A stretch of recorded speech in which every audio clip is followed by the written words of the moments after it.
Aloha, namaste. This is Radha Home, and I'm here to talk about our full moon, which is coming up this Wednesday, December 7th. It's going to be at 6:08 p.m. Hawaii time, which is 8:08 p.m. Pacific Daylight Time. And it's happening in a star that's right in the middle of sidereal Taurus called Rohini.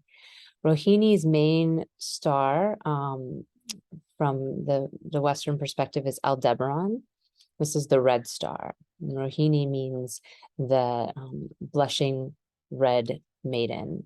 She is the symbol of creativity and beauty and desire. She, in the Vedic mythology, is the one of the 27 nakshatras, so the 27 stars that make up the original Vedic zodiac. She's the one that's most sought after. She's most sought after by her husband, who is the overlord of the moon, the Chandra. And she's also the most sought after by her father, the creator. The star itself is ruled by the creator, by Brahma. And this shows that creative energy, as well as the quality of this fertile maiden who's ripe for the picking. The symbol is a bull pulling a cart full of produce, full of vegetables and fruits, which is also a symbol of fertility. And Taurus is the sign of fertile earth, of food, of food literally growing in the earth. So the gardening and farming. It's the symbol of the creative and sensuous side of Venus that is earthed, that's of the body, of the form, the part of us that is in our body, that's in our form and feels what we need in order to feel good. So the part of us that wants to have sex, that wants to be in a bathtub surrounded by water, that wants to be eating, that wants pleasure and comfort and wants to engage with other people and have harmony, but it's sort of the selfish end of Venus. Libra, the other sign that Venus rules, is more engaged in the harmonizing. It's an air sign, so it's more intellectual, and it has more to do with making things harmonize, whereas the Taurus side is really about being embodied in our own pleasure and our own happiness and our own bliss and comfort and ease and peace. And the bull comes out, right? The angry part comes out when we feel like that's being kept from us. So if you keep food from the bull, or you wave a red flag in front of it and poke it with a rod, then you're going to anger the bull. But for the most part, it's essentially a cow, just wants to eat grass and lays about and enjoy life. So this full moon is really interesting one. I'm going to share my screen so we can see the chart, because it's joined in very, very close degrees to Mars, who's still retrograde here in Taurus. And it's also right across from our sun in Jaistha. If Rohini is the star that is most sought after by their husband and father, and with the father, it's kind of a sordid tale of the creator wanting to make perfect beings for Earth, and feeling like this beautiful daughter of his, Rohini, is the perfect one to do that with. And she's not interested in it. It's not what her path is leading her towards. So she ends up turning herself into a deer and running to Earth, and he gets shot down in the next section of the sky. But Jaistha is the eldest. So she's not the most sought after for her beauty or her creative capacity, but she's the foremost, right? The one that's gone to for perhaps advice or to lead the others. Jaistha is where we learn courage, and where we are perhaps in our ego so much that we need to use that courage. With Rohini, she's just being, right? She's not trying to create situations where others are jealous of her. She's not trying to be sensuous even. She's just being herself. and others are attracted to that. And that then creates jealousy amongst the other sisters. But with Jaista, she has to maintain her status. She has to maintain where she is. And there's a lot of this quality of needing to do something in order for that to be. And sometimes what happens, particularly because Jaista is ruled over by Indra, who's the foremost of the gods, he's the king of the gods, there's some kind of foible or mistake that happens, that in his efforts to maintain his status, or when he gets too cocky or too full of his ego, he ends up creating a situation that he then has to rescue everyone from. So this polarity between Jaista and Rohini is very strong right now. And particularly with Mars also being here, I mean, we can see the degrees are almost exact with Mars. There's going to be a feistier quality. Mars in Taurus already really brings about the sensuality, that quality of the sexuality coming to the forefront, because Mars is about passion and, action and getting something.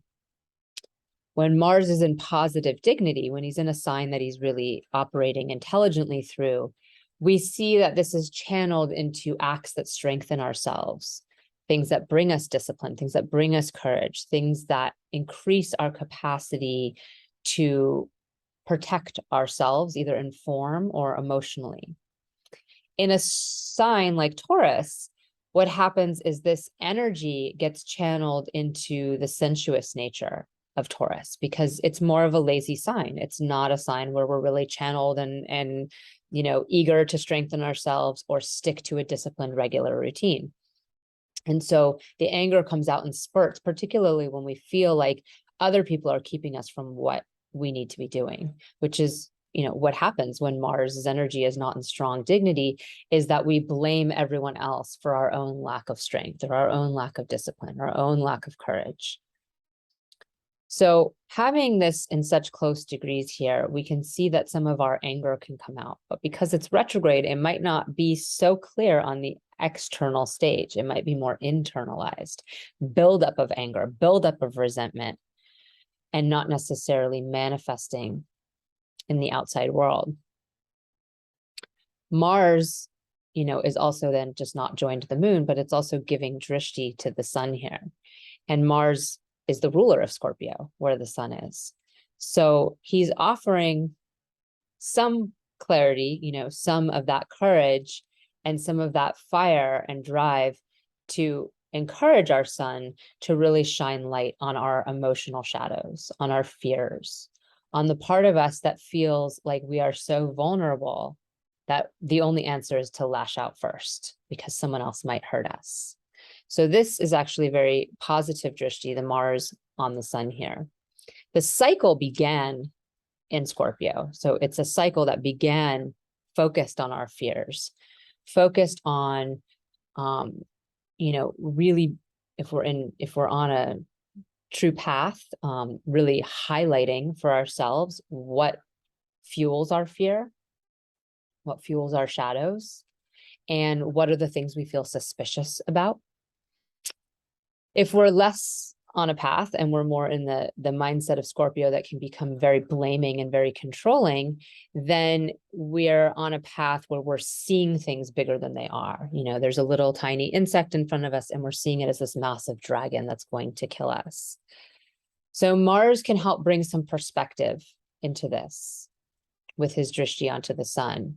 The sun is also in powerful dignity in Scorpio because he really lights up and illumines the truth around what we're afraid of. And Mars can really give us that direction to go down deep, particularly because he's retrograde, to go down deep into our own internal work that we need to do and take some responsibility. When the planets aren't in as good of dignity, when they're not in as good of intelligence, the retrograde action actually helps. It helps reduce the external action. So it helps reduce the anger that's going to be outpoured into the world and helps bring it inside. But of course, this can get very frustrating for us as the moon is actually exalted in Taurus. She's exalted in earlier degrees in Taurus. So as I'm filming this on Tuesday, the moon's in her exalted place of Kritika in the beginning of Taurus. But any place in Taurus, the moon has a more grounded and earthed energy. We have more of a capacity to really take care of our external needs in Taurus. And so we don't end up on this roller coaster ride of emotions. Whereas the moon in Scorpio, where we began our month, is much more tumultuous. The emotions are up and down, and there's a lot of this sort of drama that Taurus really eschews. Taurus is where we're low drama. We just want some food. We just want to plod about life in this nice, peaceful manner and not deal with all the vacillations of emotion. And so this is going to be sort of an undercurrent, this Mars energy, where we're like peaceful, but yet there's something a little bit agitating underneath the surface. And of course, right before, so the moon is exalted right before here in Kritika. Before that, the moon is here, joined Rahu, right? On Monday, we began the week, really Sunday and Monday, we began the week with the moon joined the North Node in Aries, which is Mars's own sign. So there is this sort of exacerbation and exaggeration of our emotions, particularly in a fiery sign like Aries. And Rahu itself is in Bharani, which is another very sensuous star. This is the portal of life and death. It's symbolized by a female yoni. And there's the quality of needing to control our creative energy, needing to put some kind of restrictions on it. And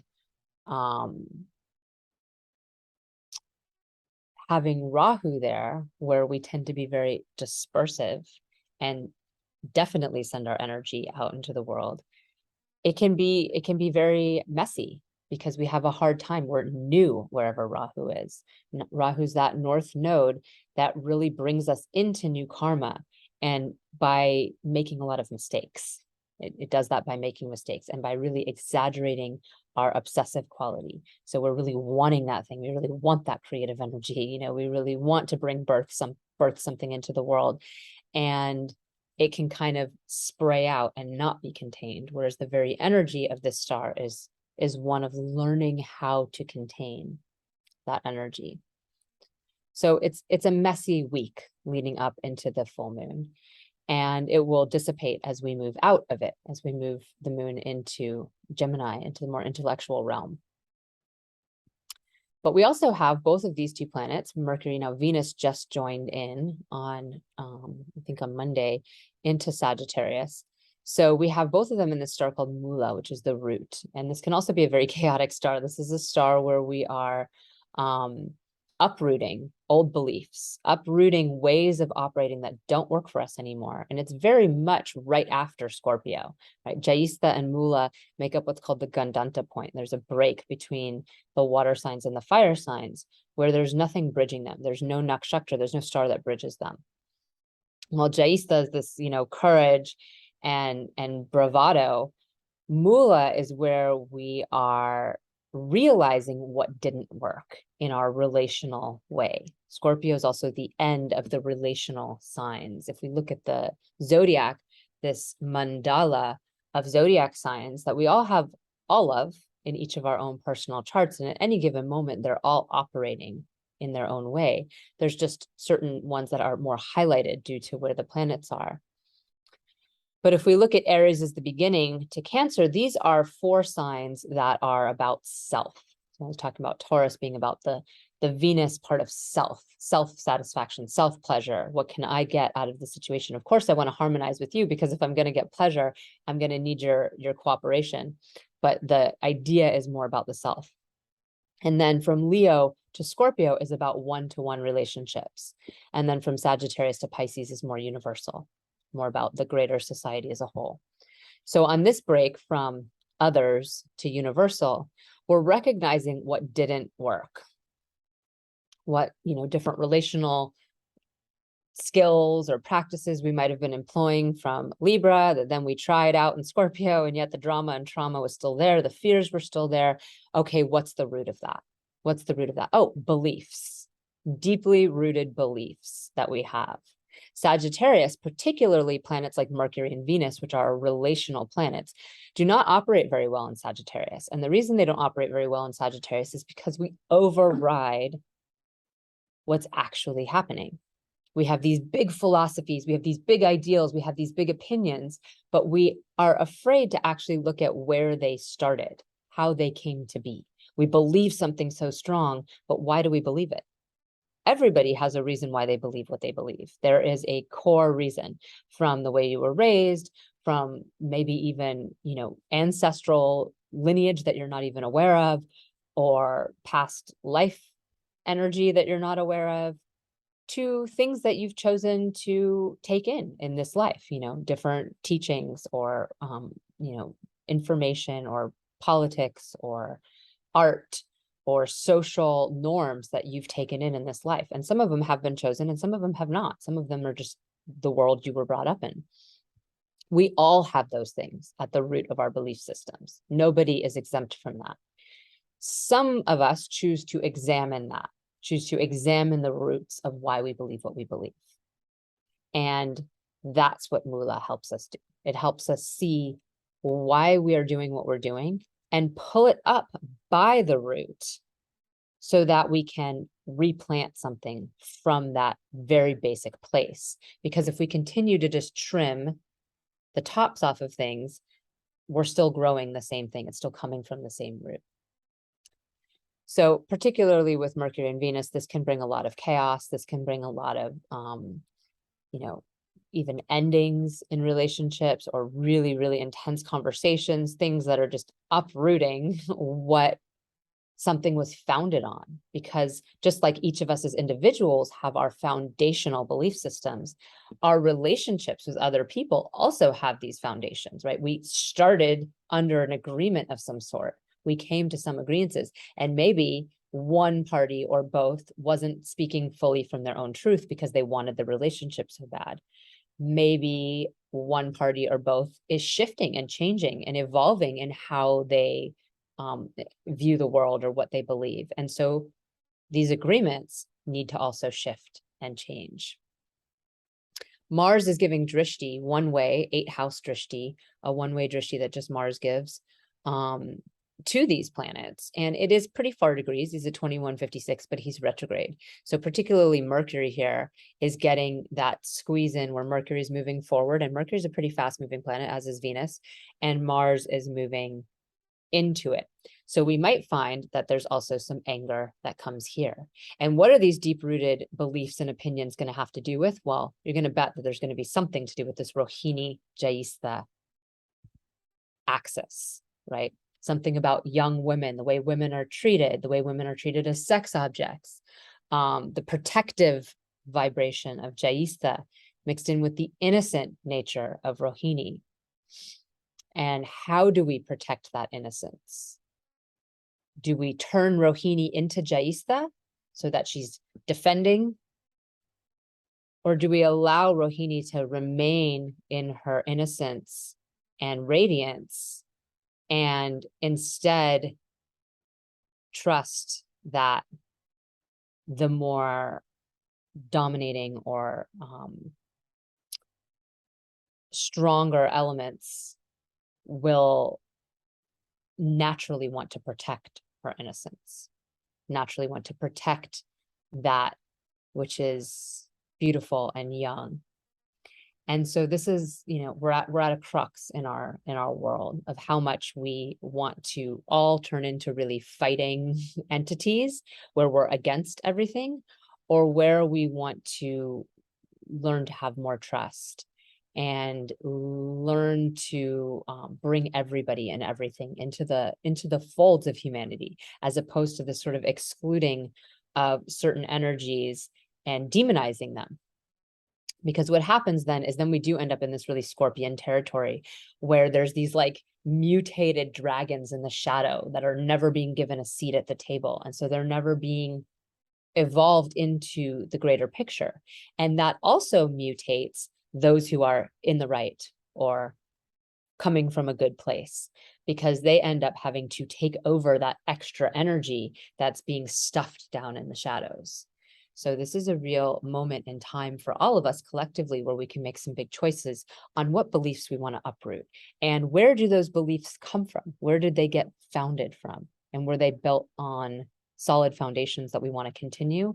Or are there some things we need to pull out by the roots and start over and do differently? This whole cycle here, has begun with Jupiter and Saturn finally going direct. So we have a lot more potential for external manifestation. It's like I was talking about Mars sort of internalizing the energy. Well, we had many months with Jupiter and Saturn in this position of really internalizing our beliefs and ideals with Jupiter and our commitments and what we spend our time towards, as well as our very practical and real fears of Saturn. So Saturn's fears are very different from Scorpio's fears. They're very real. And both of them are in their own signs, Jupiter and Saturn. So there's a lot of power in this forward motion.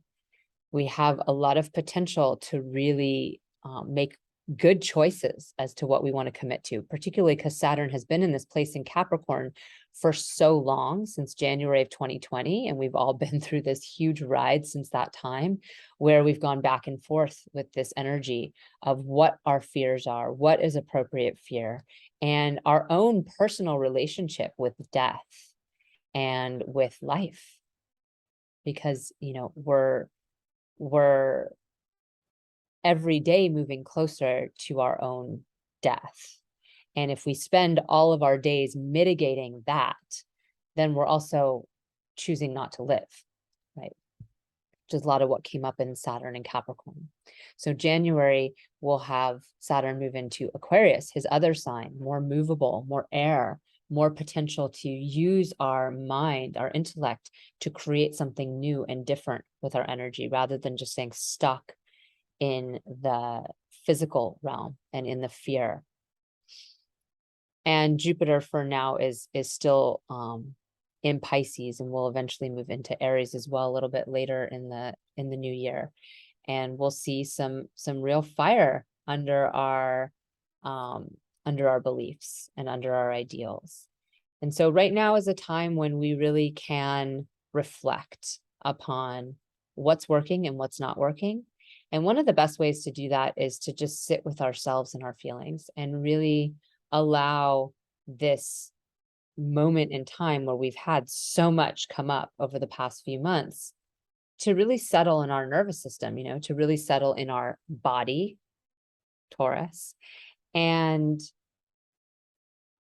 recognize, what we've been through and sort of nurture our physical form, our physical body, and also allow ourselves to dive deep. We still have, this Rahu in Aries and Ketu in Libra for another almost year, another 10 months of this axis, where we're really trying to figure out the balance between what we do to harmonize and to get along and what we do for our own selves. This is the big theme of this cycle. And it's very important as we move forward in society, because we need to know how much to give and how much to receive.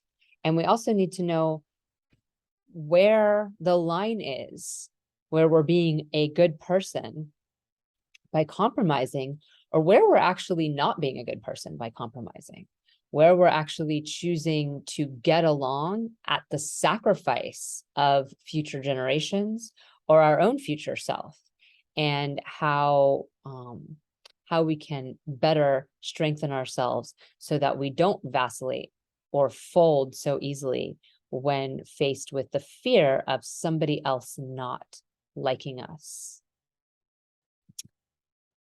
So I hope that this is helpful, and that you have a blessed full moon here in Taurus. And if you have not already signed up for my email list, www.radhahomeyoga.com, you can. And I have special reports for the transits for all 12 rising signs. So broken down for each of the Vedic rising signs, for Mars in Taurus, because that's going to continue to be there until March 12th. Jupiter in Pisces, Saturn in Capricorn, and the nodal axis. So Rahu and Ketu in this Aries Libra axis. So if you don't know what house these are in for you, then you're only understanding them in a general sense. For each of us, these mean very different things. For some people, for example, Jupiter is a very challenging planet, despite the fact that it's such a magnanimous and generous and fortune-oriented graha planet. It is not the best planet for, say, a Libra rising. And so understanding what area of your life is being highlighted by these transits is really important. It's really the only way to understand your own relationship to these transits. And I've also started doing transits by the week. So every week showing what's coming up for you. It's part of a collaboration I'm doing with an app called Love Digits, where you can go onto their app and find your compatibility with other people. And you can also look up your own chart. And so I'm doing weekly transits for each of the 12 signs too. If you want to go onto my site, you'll be able to see those. Right now I'm posting them on my own site as well, and find out what this week really holds for you as you move through the moon from Aries to Gemini. What does that mean in your own chart? And also what these longer transits mean. Hope you have a blessed full moon. Namaste.